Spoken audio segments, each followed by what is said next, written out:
اللہ نے ہمارے استاد جی کو زبان و بیان کا، انداز تکلم کا، گفتگو کا وہ ملکہ عطا فرمایا۔ ایک زمانے میں آپ کی شخصیت بیک وقت آپ خطیب کوہسار بھی کہلاتے تھے، خطیب پنجاب بھی کہلاتے تھے، خطیب ہزارہ بھی کہلاتے تھے، خطیب کشمیر بھی کہلاتے تھے۔ میں مبالغہ رائی میں یہ جملے نہیں کہہ رہا، آپ کی شخصیت پر جو جملے منطبق ہو سکتے ہیں میں وہ عرض کر رہا ہوں۔ اللہ تعالیٰ نے آپ کو وہ لحن داؤدی عطا فرمایا تھا، وہ انداز ترنم بخشا تھا کہ فضا میں سناٹے کا سماں بن جایا کرتا تھا۔ ہر سننے والا آپ کی گفتگو سن کر داد دیے بغیر، آپ کے کلام سے محظوظ ہوئے بغیر نہیں رہ سکتا تھا۔ لیکن زمانہ گزرنے کے ساتھ ساتھ، عمر رفتہ گزرنے کے ساتھ ساتھ، آپ کی جوانی کا جو بانگ پن تھا، عمر کے ساتھ ساتھ آپ امراض کا شکار ہوئے، آپ کے گلے میں اثر پڑا۔ آج کل آپ مہروں کی عارضے میں بھی مبتلا ہیں۔ اس کے باوجود مولا رضوان صاحب کی دعوت پر حضرت استاد جی نے شفقت فرماتے ہوئے باوجود نقاہت کے، باوجود علالت کے، گلے کی کمزوری کے،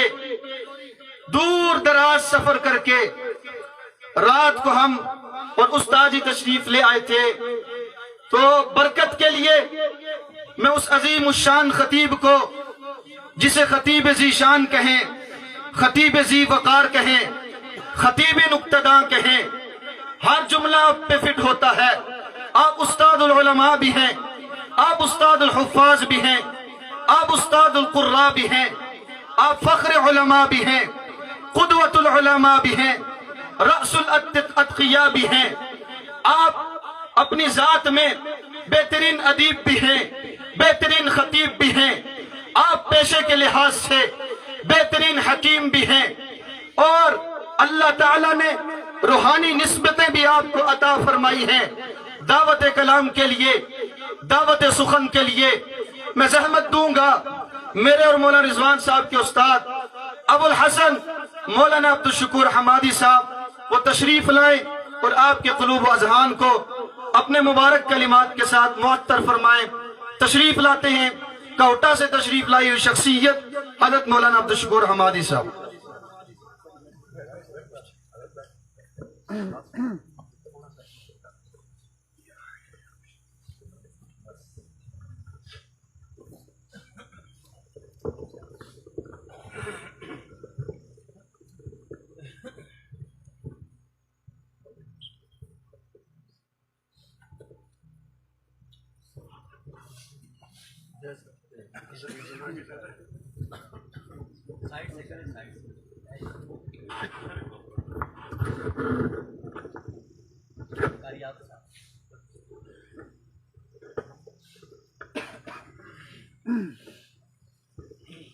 نحمده ونصلي ونسلم على رسوله الكريم، ما بعد، فأعوذ بالله من الشيطان الرجيم، بسم الله الرحمن الرحيم، محمد رسول الله، صدق الله العلي العظيم وصدق رسوله النبي الكريم۔ حضور آئے تو سر آفرینش پا گئی دنیا، حضور آئے تو سر آفرینش پا گئی دنیا، اندھیروں سے نکل کر روشنی میں آ گئی دنیا، ستے چہروں سے زنگ اترا، بجھے چہروں پہ نور آیا، حضور آئے تو انسانوں کو جینے کا شعور آیا۔ یا رب صلی وسلم دائما ابدا علی حبیبک خیر الخلق کلہم۔ واجب الاحترام سامعین و ناظرین اور سٹیج پر تشریف فرما چمکتے دمکتے ستارے ہمارے محترم علماء کرام اور بالخصوص آج کے اس محفل پاک کے مہمان خصوصی جناب حضرت مولانا مفتی شبیر احمد عثمانی صاحب متضل العالی، اور قرب و جوار میں جہاں تک آواز جا رہی ہے میری سننے والی باعزت ماں اور بہنوں، آج ہم سب لوگ مسینہ بٹنگی دارالعلوم امام اعظم ابو حنیفہ میں اپنے برادر مکرم عزیز مکرم جناب حضرت مولانا محمد رضوان حنفی صاحب اطال اللہ عمروں کی دعوت پرخلوص پر جمع ہیں، اور سب کا یہاں جمع ہونا یہ ہے کہ آج کی محفل میں میرے اور آپ کے آقا سید دو عالم جان دو عالم شاہد دو عالم رحمت دو عالم صلی اللہ علیہ وسلم کی میلاد اور سیرت کا تذکرہ ہو رہا ہے۔ اس لیے میرے محترم سامعین میں زیادہ وقت نہیں لوں گا، اپنا وقت بھی انشاءاللہ حضرت کے حوالے کروں گا، صرف اور صرف تھوڑے سے وقت کی سمع خراشی کے لیے، اپنی سعادت کے لیے اور اپنی بخشش اور نجات کے لیے اتنا طویل جو سفر کر کے آیا، اور میرے اس عزیز نے مجھے پرخلوص دعوت دی کہ استاد جی آپ نے آنا ہے، تو ایک دین کی نسبت سے میرے ذمہ اور فرض ہو چکا تھا کہ میں یہاں آؤں، تو آج یہاں آ کر اپنے آقا کی سیرت کا تذکرہ کرنا ہے، چونکہ میرے آقا کے حضور کے تذکرے میلاد کے نام پر بھی ہو رہے ہیں، میرے آقا کے تذکرے سیرت کے نام پر بھی ہو رہے ہیں، مگر جب میں مطالعہ کرتا ہوں اور دنیا کے سارے نقشوں کو دیکھتا ہوں، تو ہر مذہب کو دیکھتا ہوں، ہر فرقے کو دیکھتا ہوں، ہر سوچ رکھنے والے کو دیکھتا ہوں، مجھے تاریخ میں کوئی بندہ ایسا نظر نہیں آتا جو یہ کہے کہ میں مسلمانوں کے نبی کی میلاد کو نہیں مانتا۔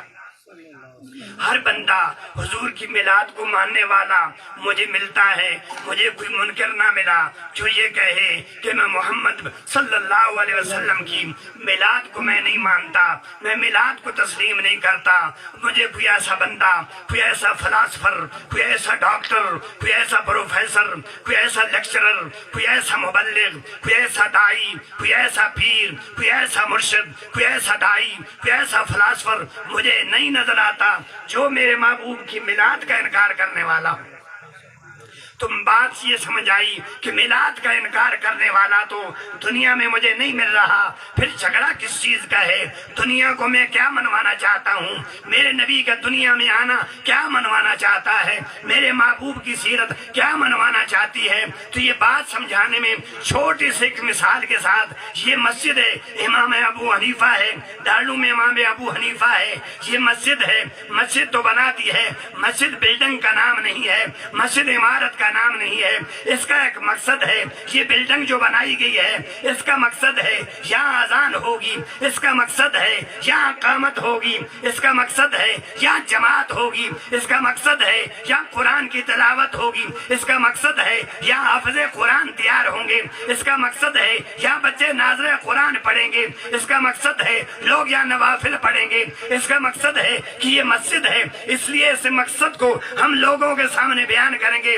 لوگوں یہ مسجد ہے، یہاں بے ادبی نہیں کرنی ہے۔ تم بازاروں میں تو جاؤ جوتے پہن کے جاؤ، گھروں میں جاؤ جوتے پہن کے جاؤ، جدھر بھی جاؤ جوتے پہن کے جاؤ، مگر جب تم نے مسجد میں آنا ہے، اس مسجد کا چونکہ عبادت مقصد ہے، جہاں جب آؤ گے تو جوتے اتار کے آنا ہے، چونکہ یہ عبادت کی جگہ ہے، اللہ کا گھر ہے۔ اس کے مقصد ہم نے لوگوں کو بتانا ہے تاکہ لوگوں کو پتا چلے کہ مسجد کا مقصد کیا ہوتا ہے۔ مسجد تو سارے مان رہے ہیں،